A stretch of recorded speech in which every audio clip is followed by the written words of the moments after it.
ওং আনন্দময়ী চৈতন্যময়ী সত্যময়ী পরমে মা। ওং নমো ভগবতী শ্রী অরবিন্দায় নমঃ।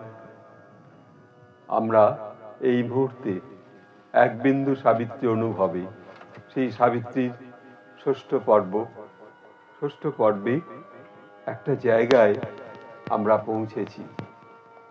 সাবিত্রীতে বলছেন আমাদের শ্রদ্ধেয় নলিনীকান্ত গুপ্ত, তার এই বাংলা যে তর্জমা, তাতে ঋষি অরবিন্দের সাবিত্রী যে আমাদের মধ্যে প্রাঞ্জল করেছে, স্বচ্ছ সরল করে তুলেছেন, সেই ভাবনা নিয়ে এখানে বলছেন, অস্ফুট স্বপ্নতুলিকা ছড়িয়েছে তরল ক্ষীণ আলো অনিশ্চয়তার রূপালী পটের পরে।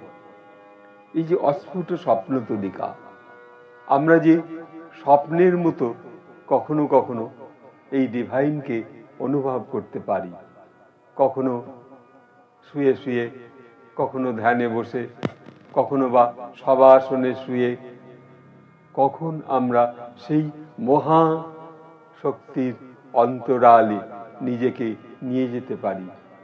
সেই যে মহা বিশ্বের যে সেই সূর্য আলোর এক অগ্নিময় রূপের মধ্যে, কখনো বা সেই চন্দ্র আলোর সিদ্ধ ভাবনার মধ্য দিয়ে সেই মহাকাশে আমাদের মন চলে যায়।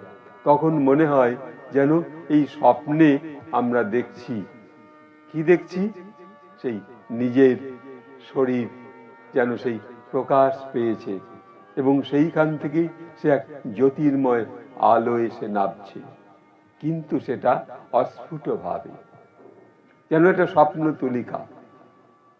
শ্রী অরবিন্দ তার সাবিত্রীতে বলছেন, এই স্বপ্ন তুলিকার মতো আমরা আমাদের শরীরে যেন একটা তুলিকা বুলিয়ে যাচ্ছে, অথচ প্রকৃতির জ্ঞানে আমরা ডুবে রয়েছি, আমরা মানুষই জ্ঞানে ডুবে রয়েছি, কিন্তু প্রকৃতি আমাদের সাহারা দিচ্ছে, হাত ছানি দিচ্ছেন। তাই বলছেন, স্বপ্ন তুলিকা ছড়িয়েছে তরল ক্ষীণ আলো। এই আলোর মধ্যে সেই জাগতিক আলো, সেই যে সৌন্দর্য, সেই জ্যোতির্ময় আলো আমাদের স্পর্শ করছে, আমাদের অন্তরাত্মাকে স্পর্শ করছে। আমরা কিন্তু সেই ক্ষণিক মুহূর্তগুলো অনুভব করতে পারছি না। কেন? আমাদের অধৈর্য, আমাদের চঞ্চলতা, আমাদের ধ্যান অনুভবে বসে কখনো কখনো দুশ্চিন্তাও উঠে আসছে। তাই আমাদের এই মহা সাবিত্রীতে শ্রী অরবিন্দ বলছেন, সেই ক্ষীণ আলো অনিশ্চয়তার রূপালী পটের পরে আমরা রয়েছি।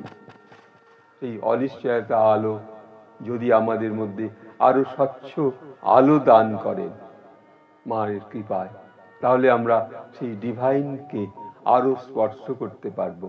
মা বলেছেন জন্যে